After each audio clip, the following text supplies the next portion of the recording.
Hello मित्रों, कल illustration 10 तक हो गया था। कहाँ तक हो गया था? सारे क्वेश्चन हो गए। अब अनसोल्ड करते हैं। इसके अनसोल्ड भी मैं ही करा रहा हूँ। शीट में भी कुछ क्वेश्चन है जो मुझे ही कराने पड़ेंगे, लेकिन मैं चाहता हूँ पहले एक बार आप ट्राई तो करो, क्योंकि दिवाली ख़राब ना हो आपकी, इसलिए शीट अभी नहीं दी है। दिवाली के बाद बम फूटेंगे, पहले दिवाली के फोड़ लेना, ठीक है। और मैं फिर बोलूँगा, रोज़ याद दिलाता हूँ, ये करंधार चैप्टर है अकाउंट्स का, ठीक है। इसलिए शीट के क्वेश्चन खुद से सॉल्व करना, जितनी बनते कोशिश हो सके कोशिश करना कि तुमसे एक बार में आंसर आए। इसीलिए पहली बार की एनर्जी एकदम फ्रेश रखना अपनी, मतलब जब भी इसके क्वेश्चन करने बैठो तो मतलब एकदम माइंडसेट एकदम क्लियर हो कि मैं, ऐसा नहीं होगा कि मेरे नेट प्रॉफिट गलत आया, ओपनिंग कैपिटल गलत आई तो फिर मैं बाद में आंसर की में से चेक कर लूँगा। आंसर दूंगा मैं तुम्हें, लेकिन देखना भी मत उसकी तरफ, सिर्फ ये देखना कि फाइनल बैलेंस शीट का अमाउंट कितना है, ठीक है।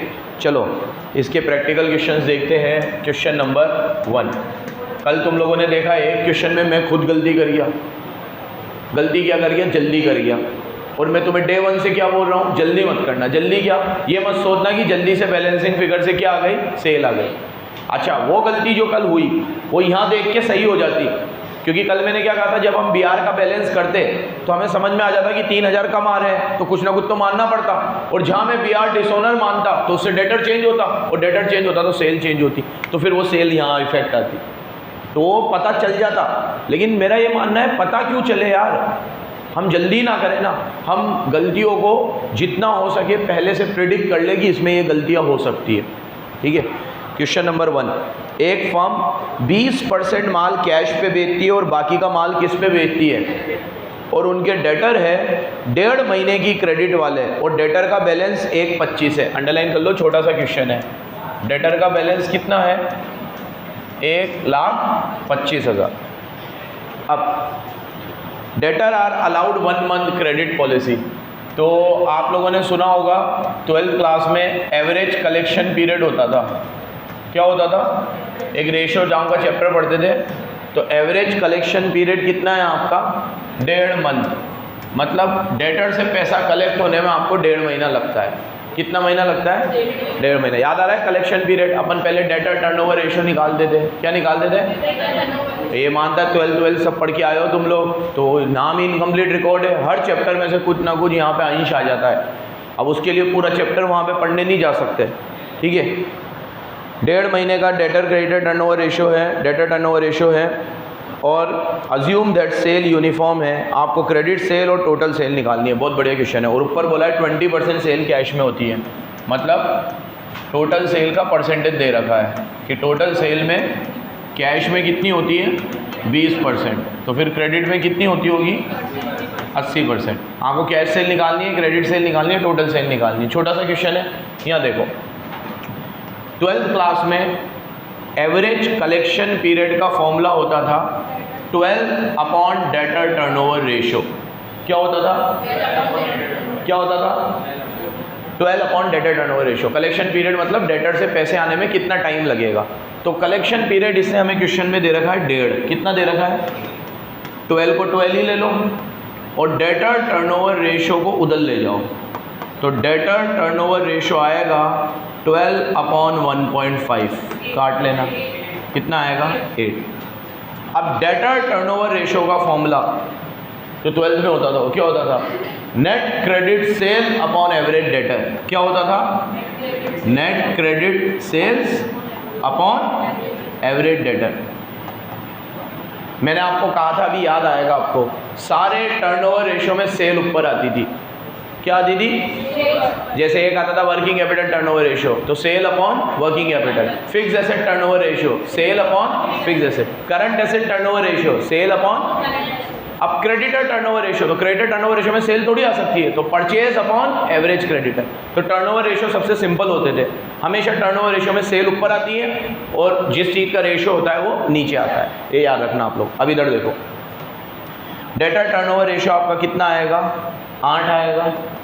एवरेज डेटर क्वेश्चन में गिवन थे 1,25,000, और क्रेडिट सेल हम खुद निकाल लेंगे।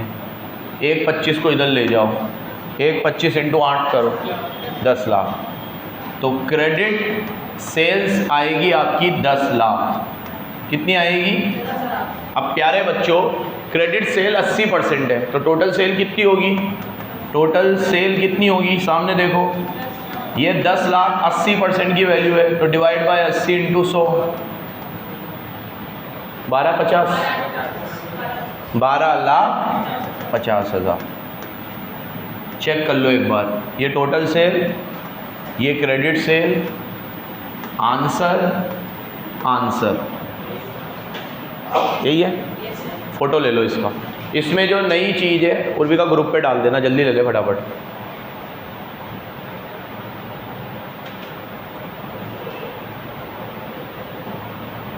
सामने देखो तो एक मिनट, एक चीज़ इंपॉर्टेंट, यहाँ मेरी बात सुन लो, इंपॉर्टेंट।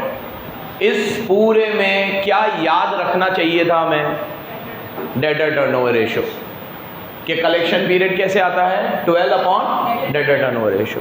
डेटर टर्नओवर उधर गया तो फिर तो ये हो गया, और डेटर टर्नओवर रेशो का formula net credit sale upon average debtor. अब ये 12 से लिंक था, बट कुछ कर नहीं सकते, है तो है, ठीक है। थोड़ा बहुत चैप्टर इसमें कुछ ना कुछ, वैसे तो अभी कल अपन ने जो क्वेश्चन किया वो बिल ऑफ एक्सचेंज से लिंक आ गया। BRBP की एंट्रियाँ करी अपन ने, वो अपन ने यहाँ थोड़ी पढ़ी है, वो भी BRBP का आ गया। ट्रेडिंग P&L बना रहे हैं, वो भी अपन ने फाइनेंशियल स्टेटमेंट में सीखा है कि ट्रेडिंग P&L कैसे बनता है। चैप्टर का अपना कुछ है ही नहीं ना इस चैप्टर का, ये चैप्टर तो मिक्सअप है सारे चैप्टरों का मिलाकर, ठीक है। तो इस चैप्टर में अनफॉर्चुनेटली और फॉर्चुनेटली आपको हर चैप्टर की नॉलेज होनी चाहिए। एक फोटो ले लिया। क्वेश्चन नंबर 2, एक रेडीमेड गारमेंट का बिजनेस चलाता है और बैलेंस शीट में इसकी लाइबिलिटी है, अमाउंट है, एसेट है, अमाउंट है, एक ही कैपिटल है, क्रेडिटर है, फर्नीचर स्टॉक, सारी चीज़ें मुझे दिख रही है बराबर, और क्वेश्चन में मुझे थोड़ा डरावना दिख रहा है, ठीक है। सारी इन्फॉर्मेशन देखो तो कब की है, ओपनिंग देखो तो ये सारी इन्फॉर्मेशन है 31 मार्च 21 की। कब की है? 31 मार्च। और नीचे बोला है adjustment number 1, adjustment number 2, adjustment number 3, adjustment number 4। फिर हमें कुछ बैंक की डिटेल दी है, फिर हम लोगों को स्टॉक, डेटर और क्रेडिटर दिए 31 मार्च अंडरलाइन करो 22 के, मतलब 31 मार्च 21 का भी पूरा डेटा है और 31 मार्च 22 का सिलेक्टेड डेटा है। दिख गया तुम्हें, एक डब्बा बना हुआ है 31 मार्च 22 का। On the evening of 31 March 22 underline करो, कैशियर कैश लेके भग गया, एब्सकॉन्डेड मतलब भग गया कैश लेके। You are required to prepare, आपको ट्रेडिंग और P&L बनाना है और पता लगाना है कितना कैश लेके भगा है वो। अब अपन लोग क्या दिमाग लगाएंगे मेरे प्यारे बच्चों, अपन लोग कैश बुक बनाएंगे, कैश बुक में देखेंगे कितना पैसा आया, कितना पैसा गया, जो बच गया वो कैशियर लेके भग गया, और जो पैसा कैशियर लेके भग गया है ये लॉस बाय थेफ्ट है, तो लॉस बाय थेफ्ट P&L में आता है, तो इसको P&L में भी लेना। तो अपन लोगों को वही कल की तरह पहले क्या बनाने पड़ेंगे, वर्किंग नोट्स, ठीक है। वर्किंग नोट के लिए देखो, कल हमारा क्वेश्चन सबसे बेहतरीन क्यों था? क्योंकि उसमें BRBP भी था। उससे पहले जितने भी क्वेश्चन किए जिसमें BRBP नहीं था, इतने था भी सही तो बस एक आध एडजस्टमेंट थे। कल तो इतना बेहतरीन था कि उसमें BRBP का हर एडजस्टमेंट था। BR आ भी रहा था, BP आ भी रहा था, BR डिसऑनर भी हो रहा था, BR किसी को इंडोर्स भी हो रहा था, एक बिल मैंने बैंक से डिस्काउंट भी कराया था। तो कल का question itself is a revision of bill of exchange. कल का क्वेश्चन जो था वो भैया वीडियो देख ही लेना, कल की सबसे इंपॉर्टेंट क्वेश्चन है। चलो अब अपन लोग क्या करेंगे, वर्किंग नोट से शुरू करेंगे। बहुत सारे वर्किंग नोट बनेंगे। सबसे पहले बैलेंस शीट में देखो मेरे पास किस किस के बैलेंस है, सारे बैलेंस है मेरे पास, पुरानी बैलेंस शीट देखो। अच्छा बच्चों, एक अच्छी बात क्या है, आप लोग स्टेटमेंट ऑफ अफेयर बनाते हो ओपनिंग कैपिटल निकालने के लिए, वो यहाँ नहीं बनाना, क्योंकि ओपनिंग कैपिटल इसने खुद ही बता रखी है हमें। देखो कितनी है, 4,04,000 दिख रही है बच्चों। तो ये हम लोग बनाते हैं। खैर वो सबसे सिंपल चीज़ होती है जो जिसका हमें 1-2 नंबर फालतू मिलता है, क्योंकि एसेट को यहाँ लिखते हैं, लाइबिलिटी को यहाँ लिखते हैं, कैपिटल आता है बैलेंस से, वो कैपिटल इसने खुद दे रखी है हमें 4,04,000। तो हमें ओपनिंग बैलेंस शीट बनाने की आवश्यकता नहीं है, तो सिंपल चीज़ थी। अब हम लोग डेटर क्रेडिटर के अकाउंट बनाएंगे, उसके लिए हम लोग फटाफट परफॉर्मा बना लेते हैं। एक अकाउंट तो बनेगा ही बनेगा, किसका? डेटर का। अकाउंट बनेगा किसका? क्रेडिटर का। बैलेंस शीट में देखो तो BRBP थे क्या? हाँ, पाप कटा। और यहीं पे कैश बुक बना देता हूँ। बैलेंस शीट में देखो, कैश बुक में कैश और बैंक के अलग अलग बैलेंस थे कि एक साथ है? अलग अलग है, तो डबल कॉलम बनेगी, अलग अलग हो जाएगी।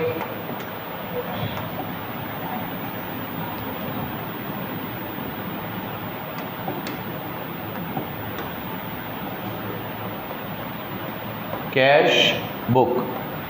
अब इधर बन गई तो बन गई, नहीं तो देख लेंगे फिर। कैश बैंक, कैश और बैंक।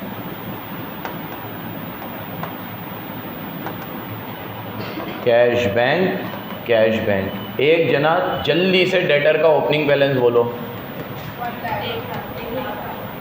और आगे पीछे देखो क्लोजिंग भी होगा। 1,20,000 ओपनिंग क्लोजिंग। क्रेडिटर का ओपनिंग बैलेंस बोलो 82,000, और क्रेडिटर का क्लोजिंग बैलेंस 1 लाख। बच्चों ये तो कर लोगे ना फटाफट? हाँ। कैश बुक का ओपनिंग बैलेंस बताओ, कैश का, और बैंक का 38,000। इसके क्लोजिंग हो तो बताओ। कैश तो वो लेके भग गया, तो हमें पता लगाना पड़ेगा बैंक का होना चाहिए क्लोजिंग बैलेंस, नहीं तो बैंक का भी हम बैलेंसिंग फिगर से पता लगाएंगे। है कहाँ है? मुझे नहीं दिख रहा। अबे तुम लोग कुछ भी मत देखो, कैश डिपॉजिट कराया है वो। क्लोजिंग बैलेंस होता है ओ एज ऑन 31 मार्च, ऐसा कुछ बोला है उसने। बोला था स्टॉक डेटर और क्रेडिटर, मतलब कैश का भी ओपनिंग नहीं है और क्लोजिंग नहीं है, और बैंक का भी क्लोजिंग नहीं है। अब पता लगाएंगे अपन लोग बैलेंसिंग फिगर से। ये चीज़ मेरे को सबसे अच्छी लगती है। इसने मुझे क्लोजिंग बैलेंस नहीं दिया ना, तो अब बैलेंसिंग फिगर से क्लोजिंग बैलेंस ही आएगा, सोचना नहीं पड़ेगा। जैसे कल सोचना पड़ा था कि डेटर से पैसा आया होगा, कैपिटल से आया होगा, क्रेडिटर को पेमेंट करी होगी, मशीन गायब थी कल, तो सोचना पड़ेगा बैलेंसिंग फिगर से क्या आएगा। लेकिन अगर आपने क्वेश्चन मार्क ही लगा दिया क्लोजिंग बैलेंस पे, तो बस फिर पता है कि बैलेंसिंग फिगर से क्या निकालना है, क्लोजिंग बैलेंस। ये जो गिवन थी ये लिख ली मैंने। अब मैं एक एक करके सारे एडजस्टमेंट पढ़ूंगा, ध्यान से सुनना। एडजस्टमेंट नंबर 1, सेल जो है for the year 31 March were higher than 20% of sale of previous year. पिछले साल की सेल से इस साल सेल 20% ज़्यादा है, अच्छी बात है। और सेल 20% कैश में होती है। टोटल सेल पिछले साल की 5 लाख दे रखी है। ये लो एक वर्किंग नोट और बनाते हैं। सेल्स ऑफ प्रीवियस ईयर कितनी है? 5 लाख। ऐड कर दो, इससे बोला है सेल इस साल 20% ज़्यादा है, तो ऐड कर दो 20% इंक्रीज। कितना आएगा? तो ये आ गई total sales of current year, जो कि कितनी आएगी? और इसको स्प्लिट कर देना, थोड़ी कैश सेल और थोड़ी कितनी है कैश सेल? 20%, तो 1 लाख। और ये इसमें कोई डाउट हो तो पूछो भाई। कोई बहुत महान काम नहीं किया मैंने। पिछले साल की सेल में 20% जोड़ दिया, बोला था, तो इस साल की सेल आ गई, और इस साल की सेल को स्प्लिट करनी थी, स्प्लिट कर दी कैश में और क्रेडिट में। अब बच्चों यहाँ देखो, एंट्री करो इसकी। कैश सेल से पैसा आता है तो कैश बुक में आएगी, तो यहाँ जाएगी 2 सेल्स, कैश में लिख दो 1,20,000। और क्रेडिट सेल से डेटर बढ़ते हैं, तो यहाँ लिख दो 2 सेल्स 4,80,000। एनी समस्या? एनी समस्या? टिक कर लो, पहला हो गया। सेकंड, पेमेंट हम सारी चेक से करेंगे। यहाँ तो पेमेंट जब आएगी तब ध्यान रखना कि पेमेंट सारी किससे करेंगे? चेक से। टिक कर लो। गुड्स कैश में भी बेचे हैं, क्रेडिट। पागल का बच्चा है क्या? जब ऊपर बोल ही दिया था 20% कैश सेल है, 80% क्रेडिट सेल है, तो ये लिखने की क्या ज़रूरत थी? और क्रेडिट कस्टमर्स को हम चेक से देंगे, अंडरलाइन कर लो। डेप्रीसिएशन 10% लगाएंगे। डेप्रीसिएशन तो P&L की आइटम है, तो जब P&L बनाएंगे तब ध्यान रखेंगे, अभी अंडरलाइन मत करो, P&L लिख दो। Next, a send to the bank the collection of the month at the last date of each month.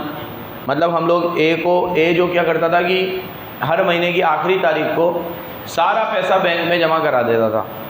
कितना पैसा? सैलरी देने के बाद। सैलरी कितनी देता था? 2,000 क्लर्क को, और 1,200 रुपये ऑफिस एक्सपेंस, और 500 रुपये पर्सनल एक्सपेंस। ये तो पर मंथ है कि क्या है ये? क्योंकि उसने बोला है a send to the bank at the last date of each month, तो हर महीने को करता ही है, तो ये क्या है? पर मंथ है। लिखा नहीं है, लेकिन ईच मंथ को अंडरलाइन कर लेना। पासबुक में हमें पता चला है हमने क्रेडिटर को पेमेंट किया है, रेंट का पेमेंट किया है और कैश डिपॉजिट कराया है। भैया कैश डिपॉजिट कराया है तो इधर आ जाओ, कॉन्ट्रा एंट्री मारो। कैश डिपॉजिट कराने से क्या होता है? कैश बढ़ता है, कैश कम होता है और बैंक, तो बैंक बढ़ेगा। तो बैंक में तो लिखो टू कैश, और कैश कम हो जाएगा तो बाय बैंक 80,000। ठीक है, टिक कर लो उस पर, कैश डिपॉजिट पे। और रेंट और क्रेडिटर को पेमेंट किया, यहाँ देखो क्रेडिटर को पेमेंट करूँगा तो यहाँ आएगा बाय क्रेडिटर, क्या आएगा? और रेंट पे करूँगा तो यहाँ आएगा बाय रेंट। उसने साफ साफ बोला था कि क्रेडिटर को पेमेंट चेक से करते हैं। देखो बोली थी ना, बोलो ना यार, बोला था ना। कितना पेमेंट करा है? हाँ, तो 3 लाख अपन बैंक में से करेंगे पेमेंट। किस में से करेंगे प्यारे बच्चों?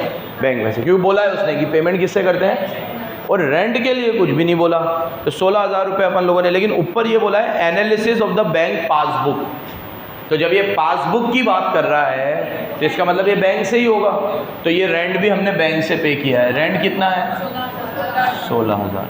और यहाँ हमने क्रेडिटर को पेमेंट किया, तो क्रेडिटर को कम भी करो, तो क्रेडिटर में आ जाएगा 2 गए, क्रेडिटर कम हो गए।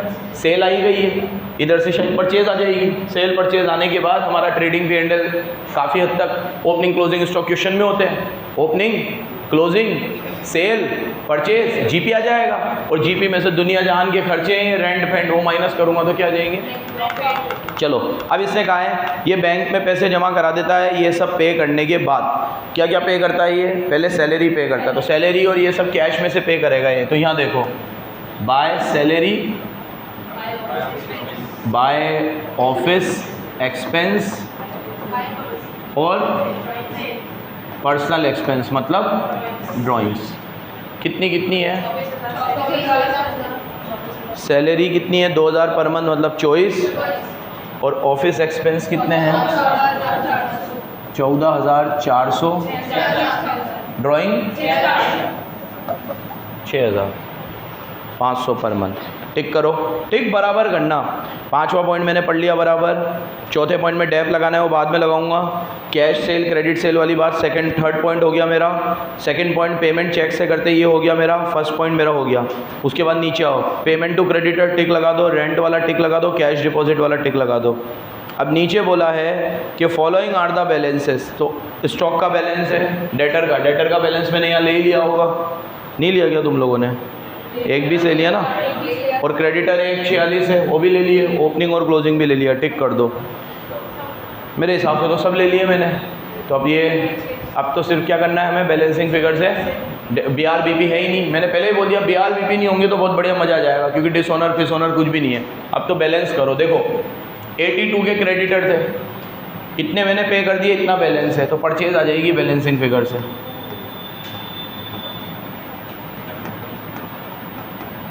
कितनी आएगी?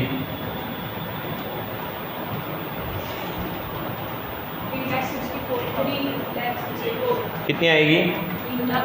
3,64,000। कल एक बात बोली थी मैंने, अगर कुछ ना बोले तो सारी सेल और सारी परचेज क्रेडिट में मानना। तो ये परचेज तो क्रेडिट वाली है, और कैश परचेज की कोई इन्फॉर्मेशन, कैश सेल की थी और क्रेडिट सेल की थी, तो वो तो हमने ले ही ली। कैश सेल को कहाँ लेना चाहिए था? कैश बुक में। और क्रेडिट सेल को कहाँ लेना चाहिए था? डेटर अकाउंट में। ले लिया डेटर अकाउंट में। तो डेटर अकाउंट को भी, डेटर को कितनी पेमेंट करिए ये पता चल जाएगा। 480 और ये 580 में से एक 20 हटा दो। हाँ सॉरी, डेटर ने हमें पेमेंट करी है, वही कितना आएगा? 4 लाख। अब मेरे को उत्कर्ष बताएगा ये जो पेमेंट आई है बाय बैंक लिखूं कि बाय कैश लिखूं? तेज बोल, रीज़न।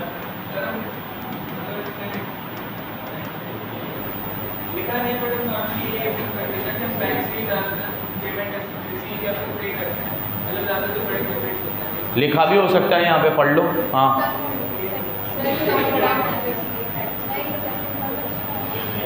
सेकंड पॉइंट में क्या लिखा है?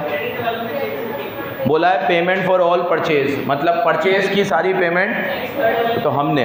और तीसरे में भी बोला है क्रेडिट कस्टमर पे चेक्स ओनली, लिखा हुआ है, तो कोई अजम्पशन की ज़रूरत नहीं है। ये किससे आया है? बैंक से आया है। अब बैंक से पैसा आया है तो यहाँ लिख दो टू डेटर। क्या लिख दो? कितना आया है डेटर से? 4,60,000। हम बच्चों शांति से मेरी बात सुनना, ये सेल वगैरह से पैसा आया है और ये पैसा यहाँ पे क्या हुआ है? खर्च हुआ है। तो देखो ये पहले खर्च कितना हुआ है? 80, 24, 14 और 6, ये सब प्लस करो, 1,00,000। और हमारे पास पैसा था 1, 20 और 28, 1,48 माइनस करो 1,38, 23,600 का कैश है। जो बोला था वो लेकर, तो चेक करो 23,600 लॉस बाय थेफ्ट आ रहा है क्या? क्योंकि बैलेंसिंग फिगर से हमारा 23,600 आया है, यही आ रहा है, ठीक है। 23,600 सामने देखो। अभी आ जाएगा, मेरे पास जगह नहीं है लेकिन जगह बना सकते हैं अपन लोग थोड़ी सी स्टाइल से, एकदम स्टाइल से, ठीक है। लो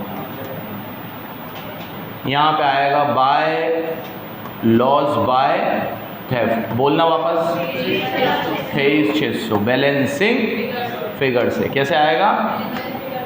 यहाँ लिख दो बैलेंसिंग फिगर। अब मेरी बात सुनो, यहाँ पे जो हमारे पास पैसा है 480 डेटर में है, 80,000 कैश में है, 38 पहले से था, तो बैंक का बैलेंस कितना आएगा? 480, 80 और 38,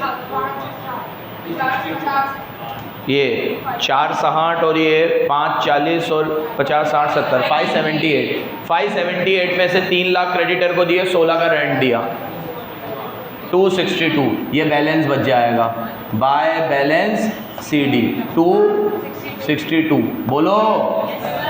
अब मेरी बात सुनो बच्चों, ये तो आ गया 262। अगर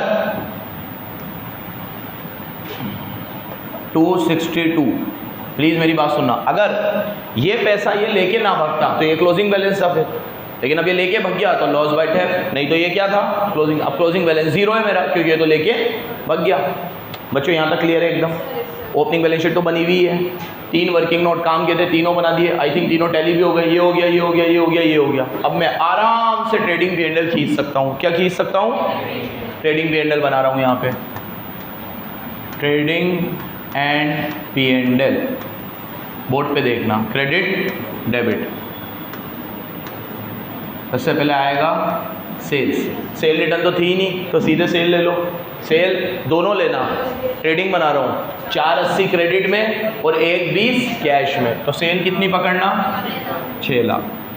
फिर यहाँ लेना क्लोजिंग स्टॉक, क्लोजिंग स्टॉक आपको गिवन था क्वेश्चन में, कितना है? 160, और ओपनिंग स्टॉक भी क्वेश्चन में गिवन है, ओपनिंग बैलेंस शीट 4 लाख क्यों बोल रहे हो? 280। अब परचेज लो, परचेज हमने निकाली मेहनत से, ये रही 3,64,000, और यहाँ GP आएगा बैलेंसिंग फिगर से। GP बताओ।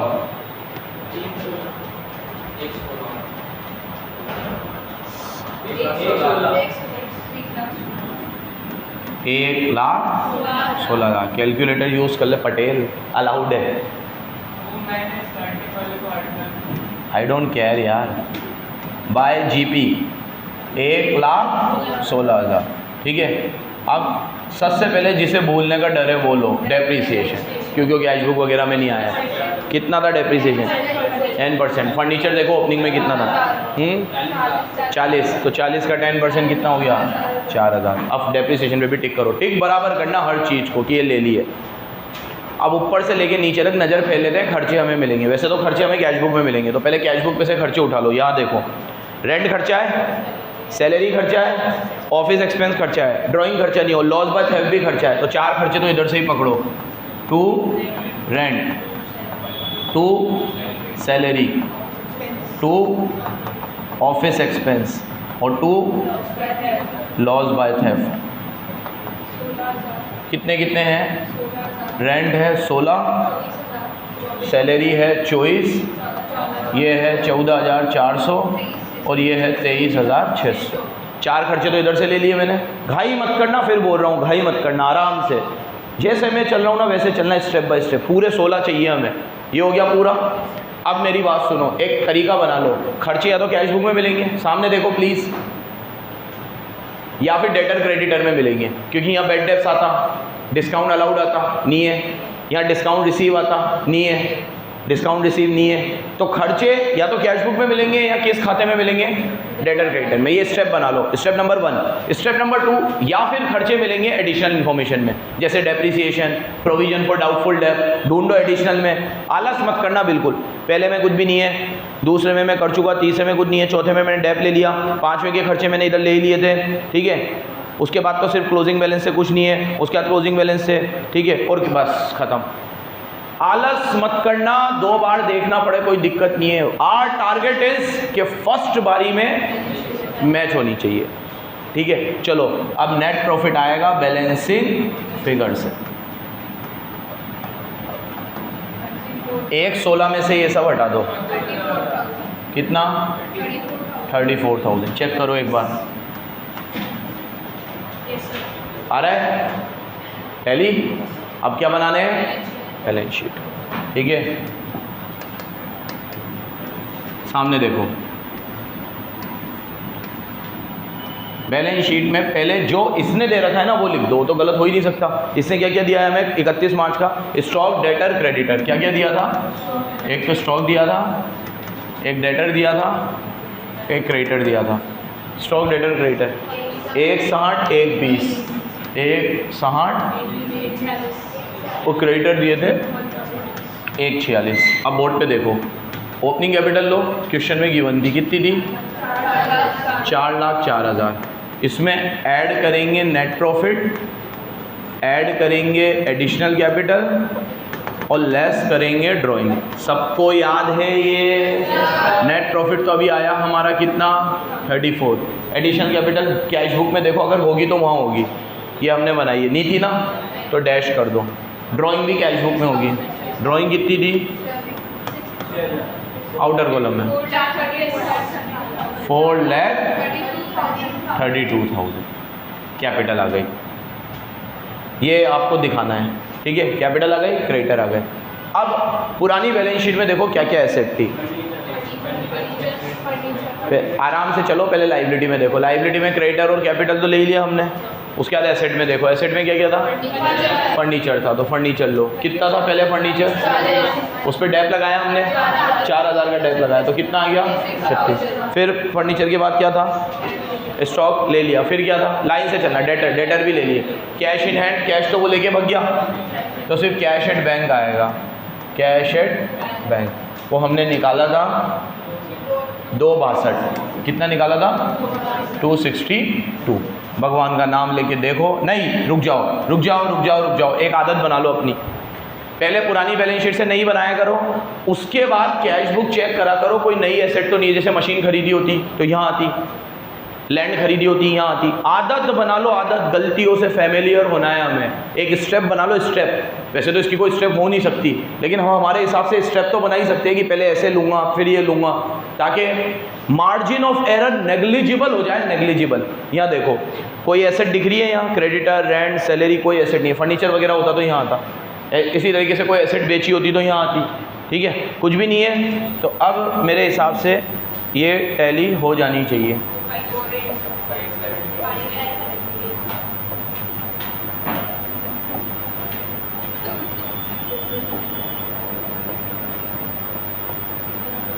हाँ जी, 5 लाख दोनों साइड, 5,78,000। पूर्वी का फ़ोटो ले ले, ग्रुप पे डाल देना। रुक जाओ 1 मिनट।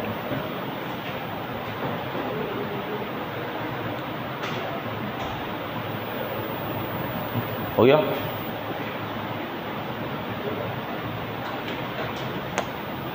Last question, third. एक होमवर्क दूँ क्या तुम्हें, चलो शीट ही करना, मैं ही करा देता हूँ। देखो, राम बिजनेस कर रहा है और रिटेल मर्चेंट है। ही हैज़ नॉट मेंटेन, इसने रेगुलर मेंटेन नहीं किया है कुछ भी।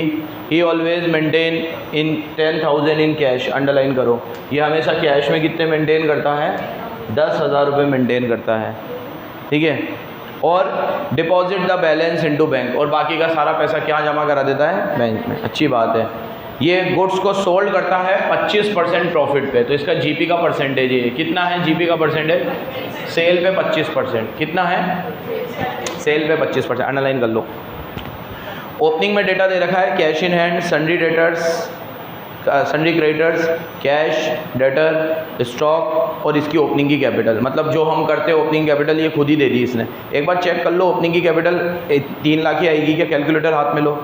कैश 10 है, क्रेडिटर अभी हटाओ, बैंक का भी क्रेडिट बैलेंस है ये भी अभी हटाओ, डेटर लो 1 लाख और स्टॉक लो 280, कितना आया? 390। 390 में से क्रेडिटर हटाओ 40 के और बैंक का क्रेडिट बैलेंस भी हटाओ 50 का, 3 लाख की आ रही है। ये एक बार क्रॉस चेक कर लिया करो, क्योंकि हो सकता है ये कितना शाना है कि कैपिटल दे दे और मान लो अभी हमारा, सुनो इधर, क्रॉस चेक करने से हमारा 310 आता तो कैपिटल तो 3 लाख है, तो फिर 10,000 के में या तो जनरल रिजर्व मानता या आउटस्टैंडिंग सैलरी मानता या कुछ और मानता। तो हमेशा फूक फूक के कदम रखना है, परेशान करेगा। नाम क्या है इस चैप्टर का? तो वो कंप्लीट चीज़ कहीं पर भी हो सकती है, अपने आप को संतुष्ट रखना है एकदम, ठीक है। चलो, स्टॉक क्वेश्चन मार्क है, राम की कैपिटल वो तो हमें पता ही करनी पड़ेगी। अच्छा मेरी बात सुनो बच्चों, कैश एट बैंक क्रेडिट है, मतलब अभी मैंने बोला ओवरड्राफ्ट है, क्योंकि कैश का बैलेंस हमेशा डेबिट होता है। क्या होता है? और ये कह रहा है क्रेडिट है, इसका मतलब क्या है? ओवरड्राफ्ट है। क्या है ये? ओवरड्राफ्ट है। चलो अब पासबुक में हमें कुछ डिटेल दे रखी है। क्रेडिटर को पेमेंट करिए 7 लाख की, बिजनेस के खर्चे करें 1,20 के, डेटर से पैसा आया है 7.5 लाख, 1 लाख का लोन भी लिया है जिसके ऊपर 10% ब्याज देना है और बैंक में जमा कराए हैं 1 लाख रुपए, तो ये कॉन्ट्रा एंट्री हो गई। नेक्स्ट, ये आपको इन्फॉर्म कर रहा है कि क्रेडिटर को इससे 20,000 कैश में पे किए हैं, सैलरी 40,000 की कैश में पे करी है और ही ड्रॉन 80,000 रुपये इसने किस में से निकाले हैं? पर्सनल के लिए। राम ने एडिशनल कैपिटल नहीं लगाई है। सरप्लस कैश जितना भी है वो कैश सेल है, अंडरलाइन करो, मतलब कैश सेल बैलेंसिंग फिगर से आएगी। और सारी परचेज भी क्रेडिट में करी है, और ये कहने की ज़रूरत ही नहीं है कि बनाना क्या है? ट्रेडिंग, P&L और बैलेंस शीट, वही बनाने को आता है, ठीक है। चलाए तलवार।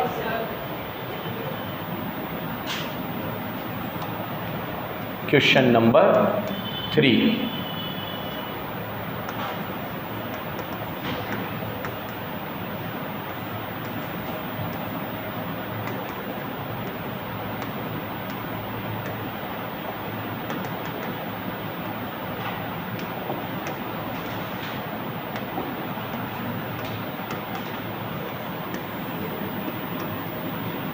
इस इंफॉर्मेशन को पढ़ के एक बात बताओ मुझे, कंबाइंड कैश बुक बनेगी कि अलग अलग बनेगा cash and bank column? Opening में कैश और बैंक का बैलेंस अलग अलग दे रखा था, कहाँ था? और कैश इन हैंड दे रखा है फर्स्ट हैंड, ठीक है। और कैश तो ये वैसे भी 10 मेंटेन करता है, तो ओपनिंग में भी 10 है और क्लोजिंग में भी, और बैंक बैलेंस भी अलग अलग है। तो अपन लोग कौन सी बनाएंगे? Double column.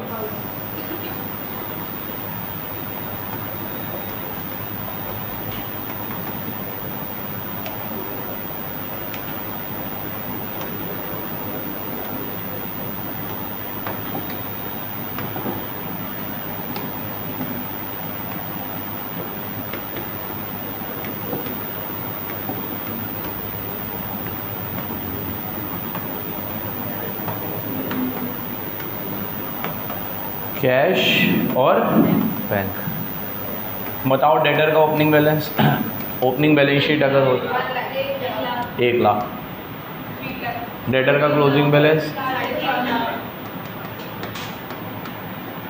क्रेडिटर का ओपनिंग बैलेंस, हाँ 40,000, क्रेडिटर का closing balance 90,000, cash book, cash का ओपनिंग बैलेंस 10,000 और क्लोजिंग बैलेंस इधर आएगा। अरे ओपनिंग बैलेंस नेगेटिव है तो इधर भी आएगा, कितना था? ठीक है, इधर क्यों लिखा समझ में आया? क्यों लिखा? कैसे पता चला नेगेटिव है? क्योंकि बैंक का बैलेंस हमेशा डेबिट होता है, एसेट होती है ना, लेकिन कहाँ दे रखा था? क्रेडिट। तो ओपनिंग बैलेंस इसका तो इधर और ओपनिंग बैलेंस इसका इधर। अब दोनों के क्लोजिंग बैलेंस बताओ। वो तो दोनों डेबिट में ही थे, तो क्लोजिंग बैलेंस तो इधर ही आता है, बाय बैलेंस CD। एक तो 10 है और एक 80 है। दुआ करना इतनी सी जगह में आ जाए सब कुछ।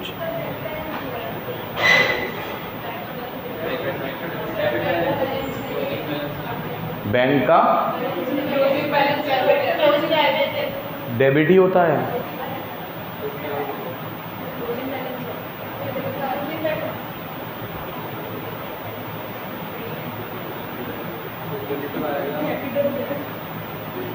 बैंक के बैलेंस डेबिट ही होते हैं, जानबूझ के लिखा है उसने। और वो जो डेबिट बैलेंस है वो ओपनिंग में डेबिट है, तो क्लोजिंग में यहाँ डेबिट का क्या मतलब है, डेबिट ज़्यादा था तभी तो बैलेंस उधर आया है। और अब ये बैलेंस शीट में डेबिट में ही आएगा, और बैलेंस शीट में डेबिट क्रेडिट नहीं होती, तो एसेट में आएगा। ठीक है, चलो डेबिट बैलेंस मतलब है डेबिट साइड ज़्यादा थी, लेकिन उतरेगा तो कहाँ, क्रेडिट में उतरेगा ना, क्लोजिंग है ना। चलो नेक्स्ट, राम की कैपिटल है। अब मैंने अभी तक कुछ करा तो है नहीं, सिर्फ बैलेंस उतारे हैं। अब मैं पढ़ रहा हूँ, पहली लाइन में लिखा, लाइन से चलना, 10,000 कैश मैंने से कोई फर्क नहीं पड़ेगा। ऊपर बोला था जीपी आपका 25% होता है सेल पे। जीपी कितना होता है सेल पे, तो सेल अगर होगी तो जीपी आ जाएगा। और सुनो, सेल में से जीपी जाएगा तो सीओजीएस आ जाएगा। क्या आ जाएगा, और सीओजीएस की मदद से परचेज आ जाएगी। एक बचपन में फॉर्मूला पढ़ाया जाता था, यहाँ देखो, तो मैं जहाँ मैंने नोट्स लिखाए ना सारे, वहाँ ये बात भी लिख लो कि सेल में से जीपी जाता है तो सीओजीएस आता है। सेल में से जीपी जाता है तो क्या आता है, और सीओजीएस का एक फॉर्मूला होता है opening stock plus purchase plus direct expense minus closing stock. और ये भी अभी तुमने जितनी अकाउंट्स फाउंडेशन में पढ़ी है, कहीं ना कहीं ये फॉर्मूला जरूर काम आया होगा, बहुत काम का फॉर्मूला है। तो सीओजीएस का क्या फॉर्मूला है, opening stock plus purchase plus direct expense minus closing stock. और सेल में से जीपी जाता है तो क्या आता है, तो सीओजीएस के दो फॉर्मूले हो गए, सेल माइनस जीपी, या फिर opening stock plus purchase plus direct expense minus closing. जहाँ मैंने तुम्हें सारे परफॉर्मा लिखाए थे, वहाँ एक बात तो ये लिख लो और एक बात ये लिख लो कि सारी सेल और सारी परचेज हमेशा क्रेडिट मानी जाती है, कुछ भी गिवन ना हो। तो उस दिन जब लिखाए थे तब ये दो बातें रह गई थी, लिख लेना वहाँ पे। सारी सेल और सारी परचेज क्या मानी जाती है, क्रेडिट मानी जाती है। और एक ये सीओजीएस का फॉर्मूला। चलो पढ़ो, चलाए फावड़े। पहली लाइन में बोला था सेल 25% क्रेडिट पे करी है, अरे 25% जीपी है, तो सेल आएगी तो जीपी आएगा ना, अभी तो सेल वेल आई नहीं है, तो इस लाइन को अभी छोड़ रहे हैं अपन। आगे देखो, उसके बाद परफॉर्मेंस ओपनिंग क्लोजिंग बैलेंस से वो तो उतार ही लिए, उसके बाद मैं एक एक करके पढ़ रहा हूँ। नंबर 1, पासबुक में गिवन है 7 लाख रुपए हमने क्रेडिटर को दिए हैं, तो यहाँ आएगा बाय क्रेडिटर। क्या आएगा, कितने दिए हैं, 7 लाख। और क्रेडिटर को पेमेंट करिए तो क्रेडिटर भी कम हो जाएंगे, तो यहाँ आ जाएगा टू बैंक 7 लाख। ठीक है, नेक्स्ट, बिजनेस एक्सपेंस किए हैं 1,20 के, तो यहाँ आएगा बाय एक्सपेंस, और ये भी पासबुक से ही किए हैं 1,20। नेक्स्ट, डेटर से हमारे पास 7.5 लाख रुपए आए, तो डेटर से आए हमारे पास, तो यहाँ लिखेंगे टू डेटर। क्या लिखेंगे, और पासबुक है तो इधर ही आएंगे, कितने आए हैं 7,50,000। और डेटर में आए हैं तो डेटर में आ जाएगा, सॉरी डेटर कम हो जाएंगे, तो यहाँ आएगा बाय बैंक। डेटर कम हो जाएंगे कितने से, 7.5। ये डेटर से आया पैसा, बैंक बैलेंस बढ़ गया और डेटर का बैलेंस कम हो गया। नेक्स्ट, टिक करते जाना भाई, फर्स्ट हो गया, सेकंड हो गया, थर्ड हो गया। लोन लिया है 10% ब्याज पे, भैया ब्याज तो खर्चा है, लेकिन लोन आए हैं तो लोन लिया है तो पैसा आया है, तो टू लोन, और लोन बैंक में ही आएगा 1 लाख रुपए। Cash deposit Contra, cash deposit कराया तो बैंक बैलेंस बढ़ जाएगा, कितने से बढ़ जाएगा, 1 लाख रुपए से, और कैश का बैलेंस कम हो जाएगा, तो बाय बैंक कितने से, 1 लाख रुपए से। ठीक है, 1 लाख बैंक में आ गया और 1 लाख कैश में से कम हो गया। डिपॉजिट करा दिए, कॉन्ट्रा, टिक करते जाना भाई, टिक। ये पहला हो गया, दूसरा हो गया, ई तक तो पूरा पढ़ लिया। नेक्स्ट, हमने क्रेडिटर को 20,000 कैश में भी दिए हैं और सैलरी भी 40,000 कैश में दिए। इधर देखो, क्रेडिटर को 20 कैश में भी दिए हैं, तो मैं एक काम करूँ, इधर ही डाल दूँ, बाय क्रेडिटर तो लिखा हुआ ही है, कैश में कितने डाल देता हूँ और यहाँ पे लिख देता हूँ 2 कैश।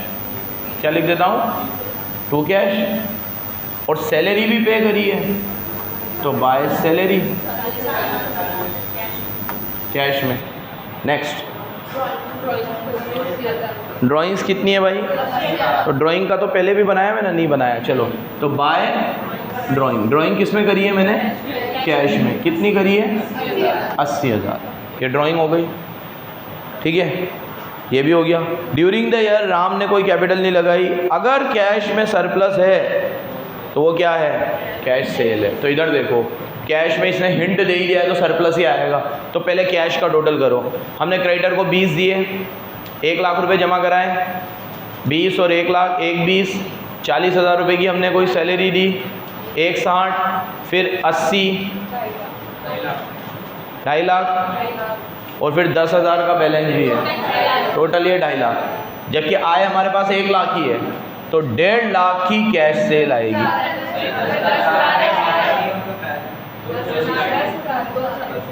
हाँ, 10 का बैलेंस हटा दो तो कितना बचेगा? 2,40,000। एक बार चेक कर लो, कैश सेल आएगी बैलेंसिंग फिगर्स।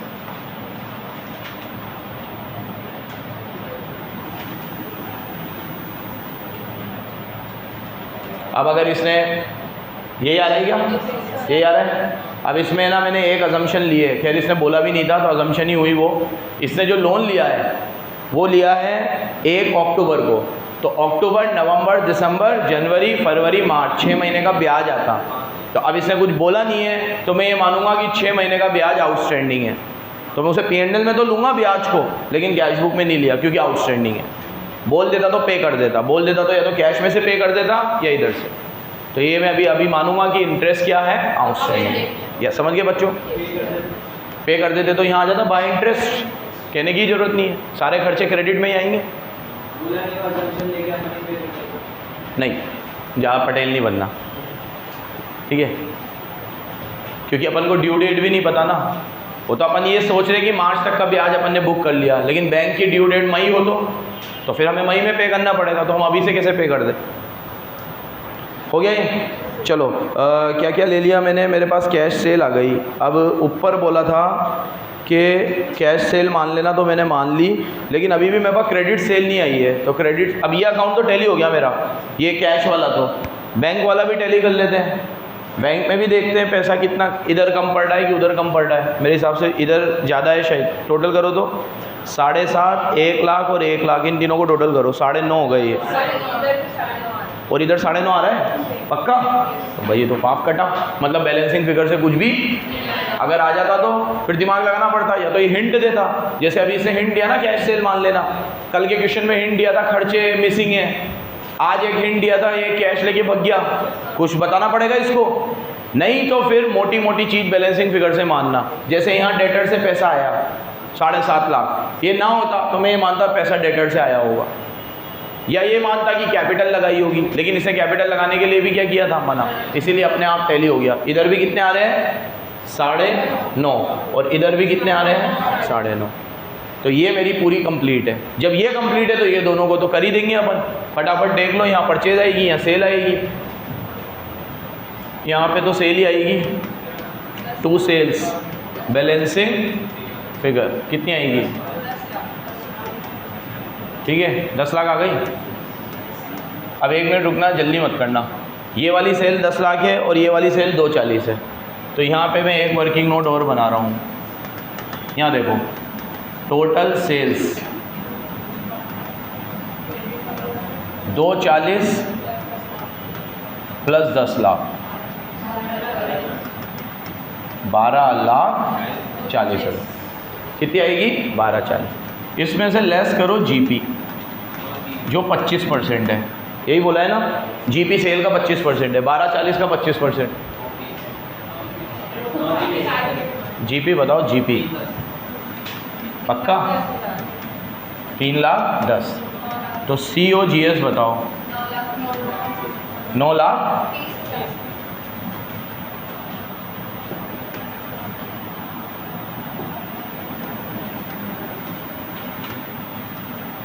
9,30,000। सामने देखना, 9,30,000 आ गया, प्लीज़ सामने देखना। अब है ना, इस क्वेश्चन में अगर ओपनिंग क्लोजिंग स्टॉक दोनों होंगे तो COGS भी है और इस फॉर्मूले से परचेज आ जाएगी। प्लीज़ सामने देखना। या तो ऐसा होगा, नहीं तो फिर परचेज इधर से आएगी क्योंकि इधर भी मिसिंग है अभी, और वो परचेज को इधर रखूँगा, ओपनिंग क्लोजिंग में से एक आएगा। तो या तो इधर से परचेज आएगी या इधर से आएगी, इट डिपेंड्स कि क्वेश्चन में क्या गिवन है। देखो तो ओपनिंग क्लोजिंग दोनों गिवन है क्या? क्लोजिंग नहीं है, मतलब परचेज इधर से आएगी। ये दिमाग लगाना है। तो सुना क्या बोला मैंने? देखो सामने, देखो सामने देखो। अगर ये ओपनिंग क्लोजिंग दोनों देता तो मैं इधर क्या रखता? बोलते रहो। इधर क्या रखता? डायरेक्ट एक्सपेंस कैश बुक में होते तो ले लेता। डायरेक्ट एक्सपेंस सबको पता है ना, वेजेस वगैरह, नहीं तो नहीं मिलेता। COGS मैंने निकाला इतनी मेहनत से, तो परचेज आ जाता बैलेंसिंग। या तो ये देता, नहीं तो फिर मैं परचेज इधर से लेता, क्योंकि अभी तो मेरे पास ओपनिंग क्लोजिंग नहीं है।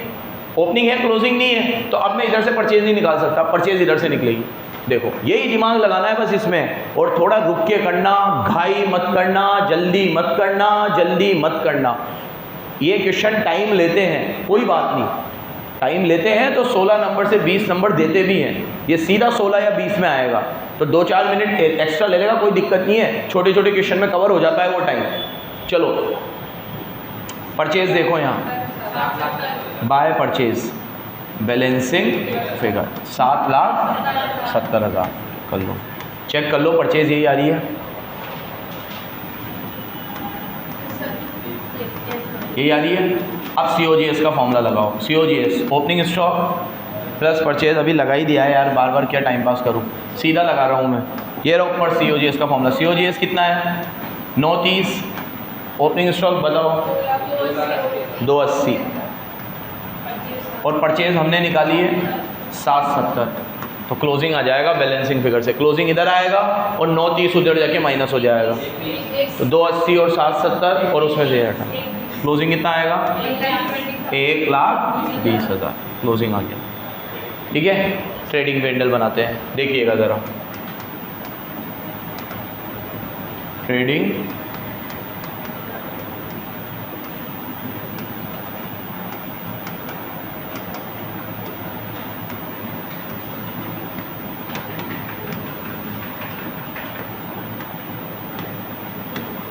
मोड पे देखना।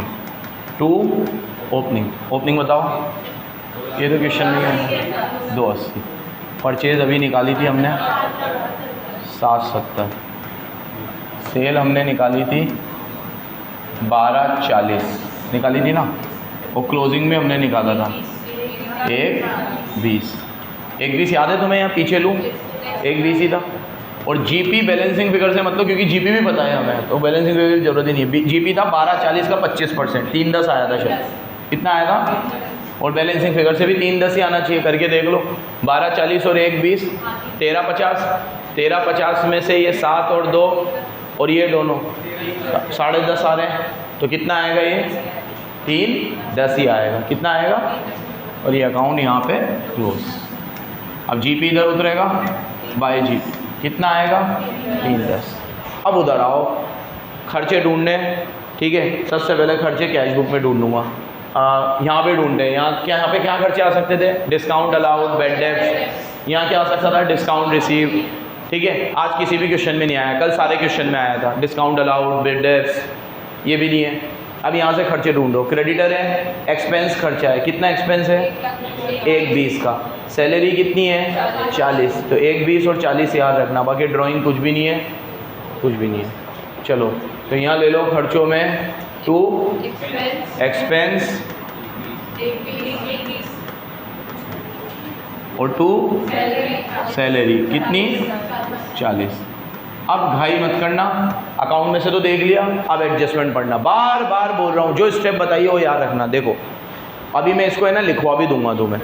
ठीक है, चलो सबसे पहले ऊपर से चलो। ऊपर मैंने पढ़ लिया था, पहले GP वाली बात कर ली मैंने, फिर बैलेंस शीट की आइटम दे रखी थी वो मैंने ले ली, फिर पेमेंट वाली बात, बिजनेस एक्सपेंस मैंने ले लिए, डेटर लोन का इंटरेस्ट यहाँ आएगा, 2 आउटस्टैंडिंग इंटरेस्ट कितना आएगा? लोन कितना है 1 लाख, रेट कितनी है 10%, 1 लाख का 10% कितना होता है 10,000। लेकिन लोन कब लिया है अक्टूबर में, तो अक्टूबर नवंबर दिसंबर जनवरी फरवरी मार्च 6 महीने का लगेगा। तो 6 महीने का कितना आएगा 5। याद रखना ये पे नहीं किया है हमने, आउटस्टैंडिंग है, क्योंकि क्वेश्चन में कोई इन्फॉर्मेशन गिवन नहीं है। आगे इस पर टिक कर लो। फिर नीचे बोला था क्रेडिटर को पे किया, ये मैंने ले लिया, सैलरी मैंने ले ली, ड्राइंग मेरे को लेनी है और कुछ भी नहीं है। चलो मेरे हिसाब से नेट प्रॉफिट आ जाना चाहिए 2 नेट प्रॉफिट। 3 10 में से ये 1 20 हटाओ, 1 90 1 45, चेक करिएगा।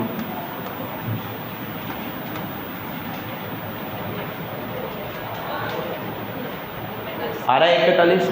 इंटरेस्ट इसने आउटस्टैंडिंग ही लिया है। अब मैं भूल जाऊं उससे पहले आउटस्टैंडिंग इंटरेस्ट को बैलेंस शीट में भी ले लो।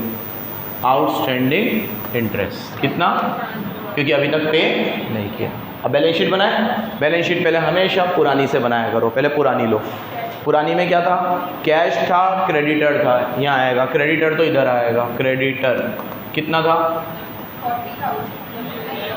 90 था, 90 क्रेडिटर कितना था 90, और कैश इधर आएगा, कैश इन हैंड, और कैश एट बैंक साथ में ही ले लेना। एक तो 10 था और एक कितना था 80, ठीक है। डेबिट बैलेंस था खुशी, एसेट साइड में आएगा, ठीक है। ये कैश इन हैंड हो गया, कैश एट बैंक हो गया। डेटर, डेटर कितने 3.5 लाख। फिर स्टॉक, स्टॉक तो हमने निकाला था ना 1 20, ये रहा ना 1 20, और स्टॉक के बाद कैपिटल, कैपिटल इधर आएगी। कैपिटल अब ब्रैकेट में ही कर रहा हूँ मैं। ओपनिंग कैपिटल बताओ, हाँ 3 लाख, प्लस कैश बुक में से एडिशनल कैपिटल, यहाँ देखो थी एडिशनल कैपिटल, होती तो 2 कैपिटल आता ना, नहीं है। ड्राइंग है, ड्राइंग कितनी है 80, तो नेट प्रॉफिट ऐड होगा इसमें 1 45, और ड्राइंग लेस होगी कितनी 80, 80 है ना ड्राइंग, तो कितना आएगा 3,65,000। घाई मत करना, रुक जाओ, घाई मत करना, ख़त्म नहीं हुई अभी, ठीक है। पुरानी बैलेंस शीट से देखो मेरे कुछ मिसिंग तो नहीं है। कैश मैंने ले लिया, क्रेडिटर मैंने ले लिया, कैश मैंने ले लिया, डेटर मैंने ले लिया, स्टॉक मैंने ले लिया, कैपिटल मैंने ले ली। अब हम लोगों को नई एसेट कहाँ मिल सकती है, कैश बुक में। फिर बोलूँगा फर्नीचर खरीदा होता कहाँ आता, मशीन खरीदी होती कहाँ आती, तो नई एसेटें कहाँ मिल सकती है हमें, कैश बुक में। मिल रही है यहाँ पे कोई, यहाँ नहीं है, लोन, ठीक है। तो लोन हमारी एक नई लाइबिलिटी है। इंटरेस्ट तो ले ही लिया था हमने, लोन भी ले लो। लोन कितने का है 1 लाख। अब टैली हो जानी चाहिए, 5,60,000 इधर, 5 लाख, चेक कर लो इसकी भी एक बार। बिंगो आ गया। उर्वी का फोटो ले लो भाई, ये उतार भी लेना घर पे, सारे सारे इलस्ट्रेशन सब कॉपी में करना एक बार खुद से, फिर शीट करने बैठना। हो गया ये ले लो, ये भी हो गया, और ये चैप्टर मेरी तरफ से समाप्त हुआ। धन्यवाद, बंद कर दो। हाँ, स्टेप क्या बता रहा था मैं, मतलब कुछ ऑब्जर्वेशंस बता रहा हूँ, लिख लो कहीं पर कि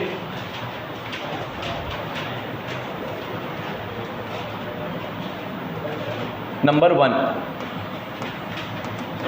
while preparing P&L बनाते वक्त take expense from cash book,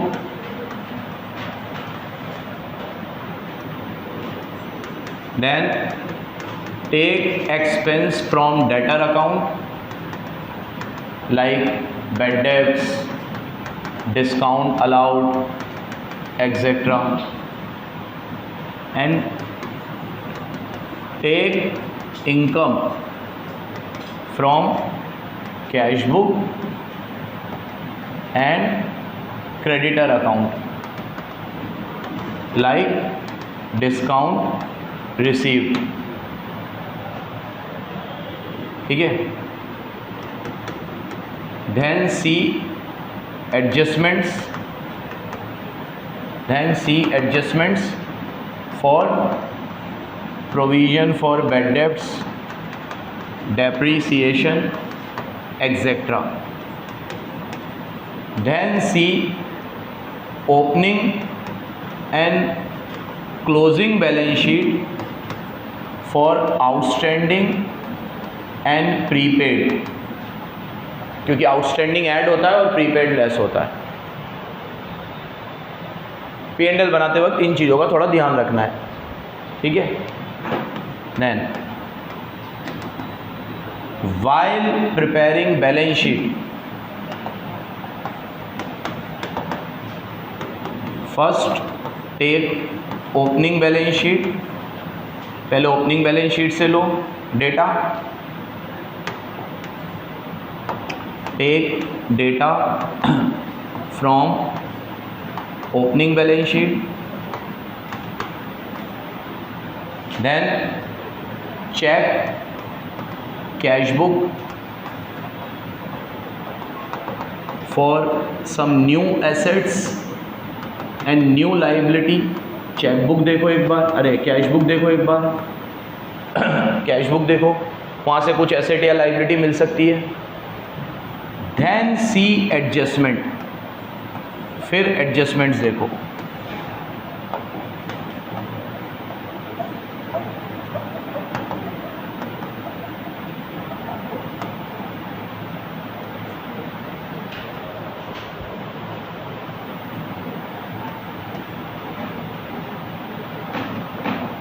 जहाँ पे तुम्हें कोई आउटस्टैंडिंग या प्रीपेड मिल सकता है, जैसे अभी आउटस्टैंडिंग इंटरेस्ट मिला, ऐसे प्रीपेड या आउटस्टैंडिंग मिल सकता है, वो भी बैलेंस शीट में आएगा। और तीसरा और सबसे इम्पोर्टेंट, कोई भी अकाउंट बनाते वक्त बैलेंसिंग फिगर निकालने में जल्दी नहीं करना,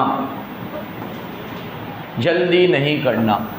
let all account and data should be completed. जब तक सारे अकाउंट कंप्लीट ना हो जाए तब तक बैलेंसिंग फिगर में जल्दी मत करना, नहीं तो बीआर का डिसऑनर पूरी चीज़ों को बिगाड़ सकता है। इनकम्प्लीट रिकॉर्ड में जितना कंप्लीट कर सकते हैं उतना कर दिया है, ठीक है। चलो धन्यवाद।